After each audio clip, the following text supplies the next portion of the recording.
Akbar, el emperador de la tolerancia y la corte mogol, prólogo en el príncipe que quiso gobernar un imperio de voces distintas en las planicies del subcontinente indio, en el cruce de rutas, lenguas y confesiones. Surgió un gobernante que entendió la política como arte de juntar lo diverso bajo una misma administración. Abul Fath Jalal al-Din Muhammad Akbar, Akbar, para la posteridad, nació en 1542 y gobernó desde 1556 hasta 1605.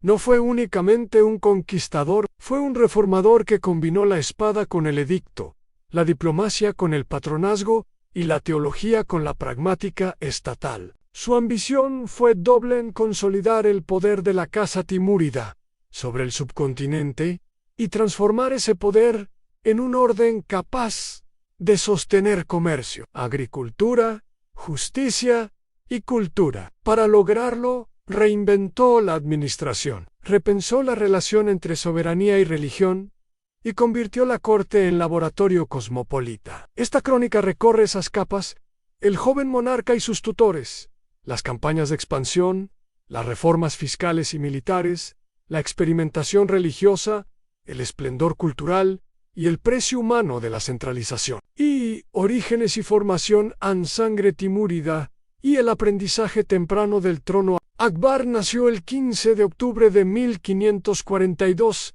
en Newmarket, actual Pakistán, en una familia dinástica de origen turco-mongol que reclamaba, con grado variable de conciencia, la herencia timúrida. Su padre Humayun vivió años de destierro y lucha. Su infancia se dio en un clima de precariedad política que enseñó al joven príncipe dos cosas muy concretas: a la fragilidad del poder y la necesidad de capacidad administrativa y militar para sostenerlo. Cuando en 1556, con apenas 13 años, Akbar fue proclamado emperador, la realidad lo colocó en escena con urgencia. El destino quiso que su acceso coincidiera con amenazas externas e internas a los nobles regionales, las élites afganas y la fragmentación de la autoridad mogol. Fue la figura de Bayram Khan, su regente y tutor militar, la que sostuvo el trono en los primeros años. Bayram se convirtió en tutor general y consejero,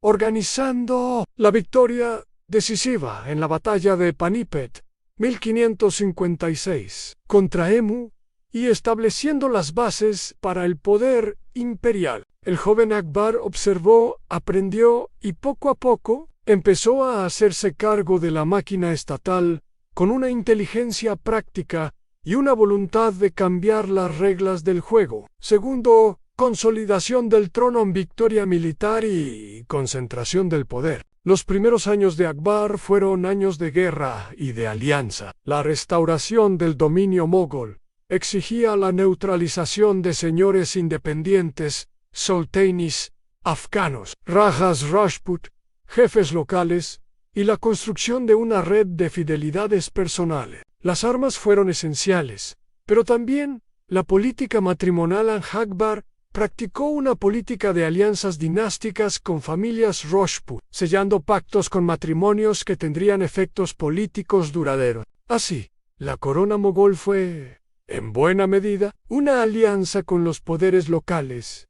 Algunos rajas conservaron sus derechos a cambio de lealtad y servicio militar al emperador. La centralización progresiva también implicó expulsar o neutralizar a quienes se resistían. Akbar supo alternar clemencia y dureza según la oportunidad. Recompensaba la entrega, toleraba autonomía local limitada y mostraba mano dura cuando se quebraban los acuerdos. Esa combinación permitió expandir el territorio y estabilizar la autoridad imperial en gran parte del norte y centro del subcontinente. 3. Reformas administrativas, mansabidaría, burocracia y el arte de distribuir poder. Una de las grandes innovaciones del gobierno de Akbar fue la organización administrativa conocida como sistema de Mansabdari. No fue un invento aislado, sino una técnica. El soberano distribuyó rangos Mansab que combinaban atribuciones militares y administrativas, controlando la capacidad de la nobleza para mantener fuerzas por su cuenta, a la vez que las integraba en la estructura imperial. El mansab indicaba el grado del oficial y el número de soldados que debía sostener. A cambio, el Estado le asignaba ingresos o tierras temporales. Complementario al mansibdari, estuvo el esfuerzo de profesionalizar la recaudación de la hacienda y de ordenar el registro de la tierra, bajo la supervisión de notables como Todarmal, a quien la crónica recuerda como arquitecto de reformas agrarias y fiscales. Se organizaron catastros, registros de producción y sistemas de fijación de impuestos que procuraban basarse, en la medida de lo posible, en la productividad real de la tierra. La medida tuvo un doble efecto. Aumentó la previsibilidad de la renta estatal y redujo, en parte, los abusos arbitrarios de cobradores interpuestos. No obstante, la recolección fiscal requisó tiempo, administración y, en ocasiones, coerción. El orden estatal se construyó con registros y con castigos para quienes se resistían. Cuarto, modernización militar y logística en ejército, caballería y artillería. La capacidad coercitiva del imperio descansó en fuerzas regulares organizadas por el sistema de mansibdari, pero también en la modernización de la artillería, el uso de la fortificación y la coordinación logística. Akbar fue consciente de que la movilidad y el control de plazas fuertes eran claves en un territorio tan variado. Mandó construir y reforzar fortalezas, profesionalizó partes del cuerpo de artillería y fortaleció la caballería. La lealtad de los jefes militares se combinaba con su salario en servicio y con la asignación controlada de tierras y honorario. Esa conjunción hizo posible campañas largas y la ocupación sostenida de regiones que antes se escapaban a la autoridad central. Ve política religiosa, Suli y Ku, Ibadat Khana, y la experimentación teológica, quizá el rasgo que más distingue a Akbar en la memoria pública, sea su política religiosa y su curiosidad intelectual. Gobernante musulmán en un subcontinente de mayoría hindú y de profundos plurales religiosos, Akbar decidió no limitarse a tolerar, buscó un marco de convivencia que integrara a las variadas confesiones. Practicó la llamada Sulh-i-Kul, paz universal, que proclamaba la igualdad de súbditos ante la ley imperial, independientemente de su credo. No fue una política abstracta, significó protección jurídica y privilegios públicos para templos y liderazgos no islámicos, inclusión administrativa de hindúes en altos cargos y la reducción de algunas imposiciones fiscales discriminatorias. Su curiosidad intelectual le llevó a fundar el Ibadat Khana Casa de la Oración en Fetefer Sikri, un foro donde teólogos, brahmanes, sufis, jesuitas y pensadores discutían doctrinas. Allí Akbar escuchó, interrogó y preguntó. De esas reuniones nacería en buena parte su iniciativa de distanciarse de los chantajes sectarios. En 1582 proclamó la doctrina sincrética llamada Dinilai, una especie de ética imperial que mezclaba preceptos morales de distintas religiones y que pretendía ser un código de conducta para su corte y sus oficiales. El Dini Ilahi nunca logró convertirse en religión de masas. Su alcance fue limitado y su recepción mixta. Para unos, fue prueba de un eclecticismo ilustrado. Para otros, síntoma de alejamiento del Sharia. De cualquier modo, la iniciativa revela a un gobernante dispuesto a experimentar la frontera entre piedad y política. Sexto, relaciones con los Rajput y la integración de élites locales. La relación con los brahmanes y la aristocracia Rajput fue una clave estratégica. Akbar reforzó un esquema de alianzas matrimoniales, casándose con princesas Rajput y casando a sus hijos con familias locales, que dio un componente dinástico a la cooperación. Nombres como Rajaman Singh y otros jefes Rajput ocuparon lugares destacados en su administración y en sus ejércitos. La incorporación de estas élites resultó decisiva para la legitimidad imperial en regiones, donde la autoridad central no podía imponerse exclusivamente por la fuerza. Esa política de inclusión no suprimió tensiones. Las jerarquías sociales, las diferencias religiosas y la memoria de conflictos pasados exigieron tiempo para curarse. La lealtad de los Rajput fue, en muchos casos, condicional y personal. Akbar supo explotar esa condición. Otorgó honores, condecoraciones y cargos a cambio de servicio. Estableció matrimonios dinásticos para crear redes de parentesco que con el tiempo fungirían como cuñas de integración. Séptimo, mecenazgo, corte y cultura, Abolfazl, Birbal y el brillo de la ciudad imperial. La corte de Akbar fue un centro cultural de extraordinaria riqueza. Su cronista y amigo Abolfazl escribió la Akbarnama, una biografía y crónica oficial que no solo registró eventos, sino que configuró una memoria deliberada del reinado. Birbal, el consejero astuto, pasó a la leyenda por su ingenio y su influencia en el ámbito intelectual y cortesano. La corte atraía artesanos, persas, pintores, indios, músicos, poetas y arquitectos. La síntesis cultural resultó en una escuela de miniatura, en una fusión arquitectónica que combinó tradiciones islámicas y locales, y en la promoción de una lengua administrativa que mezcló el persa con elementos del subcontinente. Akbar fundó ciudades. Fatehpur Sikri es el ejemplo más visible, que fueron expresión material de su ideario en palacios, patios, sala de audiencias y templos que simbolizaban el cruce entre la magnificencia imperial y la función pública. En esas plazas se cristalizó la idea del trono como patrocinador del saber y del espectáculo. La corte fue también espacio de debate y de voluntad estética.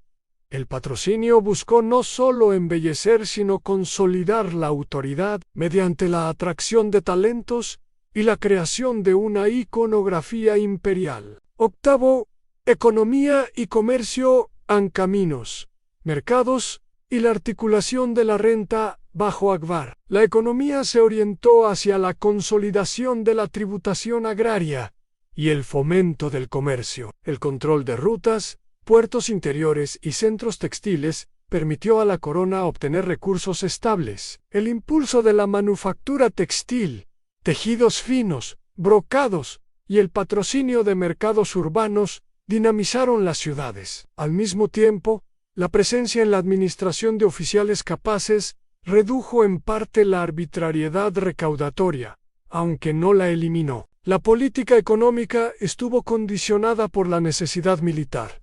Mantener ejércitos y una corte amplia exigía renta. El equilibrio entre fiscalidad y producción agrícola fue frágil en malas cosechas. Plagas o inflación en papel moneda podían provocar disturbios. Las fuentes muestran que la corona trató de amortiguar choques con ayuda y exenciones temporales. Pero las tensiones económicas fueron un límite persistente del proyecto imperial. Noveno, política exterior en Deccan, Gujarat y la proyección hacia el sur. Tras estabilizar el norte y el corazón del imperio, Akbar dirigió su política hacia el sur y el oeste. La campaña en Gujarat aseguró el control de una comarca costera rica y comerciante, vital para obtener recursos y acceso a comercio oceánico. En el Deccan, las campañas fueron largas y complejas.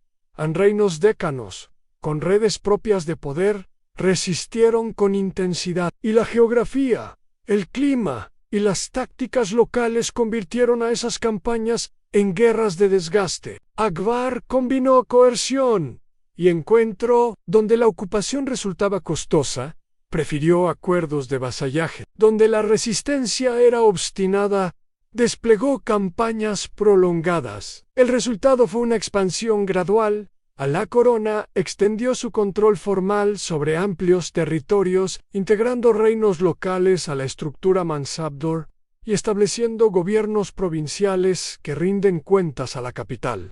Familia, sucesión y el fin del reinado en legados y disputas internas. La vida doméstica de Akbar mezcló afectos, rivalidades y cálculo dinástico. Tuvo concubinas y esposas de distintas procedencias. Las líneas sucesorias y las intrigas de la corte persistieron como en todas las monarquías. Consolidó la transmisión dinástica hacia su hijo Jahangir Salim, quien heredó un imperio amplio pero con retos acumulados en instituciones por sostener, tensiones regionales por gestionar y la impronta cultural de un gobierno que había intentado la síntesis. Akbar murió en 1605, tras casi medio siglo de gobierno. Su vejez mostró signos de agotamiento físico, pero también la intensidad de una obra que, desde su perspectiva, había querido asegurar una monarquía viable en un subcontinente plural. La sucesión no fue indolora,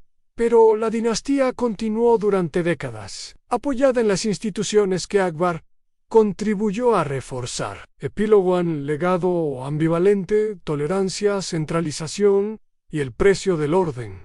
El juicio sobre Akbar es necesariamente ambivalente. Para muchos historiadores y cronistas contemporáneos fue el artífice de una era de relativa paz, unificador de tierras fragmentadas y protector de artes y ciencias. Su política de inclusión religiosa y su experimentación intelectual lo convierten en precursor de modelos de gobierno plurales. Su corte patronó una síntesis artística y literaria que influyó en siglos posteriores. Sin embargo, esa tolerancia fue también un instrumento estatal a la paz imperial.